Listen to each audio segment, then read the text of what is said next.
দাও, ন্যায়পরায়ণ শাসকের ব্যবস্থা করে দাও। আয় আল্লাহ, পুনরায় যেন কোন জালেমের হাতে না যায়। আয় আল্লাহ, তুমি কুদরতি ভাবে আল্লাহ তুমি সেই বিপদ থেকে তুমি আমাদেরকে রক্ষা করে নাও, তুমি কুদরতি ভাবে হেফাজত করে নাও। আয় আল্লাহ, ইসলামী শাসক নসিব করে দাও, বাংলাদেশকে ইসলামী রাষ্ট্র হিসেবে কবুল করে নাও, কোরআন হাদিসের রাষ্ট্র হিসেবে কবুল করে নাও, ইনসাফ এবং ন্যায় নিষ্ঠার রাষ্ট্র হিসেবে কবুল করে নাও। সাল্লাল্লাহু তাআলা আলা খাইরি খালকিহি মুহাম্মাদিন ওয়া আলা আলিহি ওয়া আসহাবিহি আজমাইন।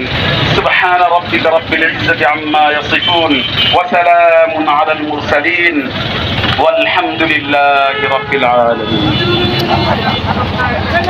মুহতারাম হাজিরিন, আমরা যারা এখানে আসছি, আমরা সুশৃঙ্খলভাবে শান্তিভাবে নিজ স্থানে পৌঁছে যাব এবং আমরা কারোর উপরে কোনো ধরনের আক্রমণ করব না, কোনো স্থাপনার উপরে আমরা কোনো ভাঙচুর করব না।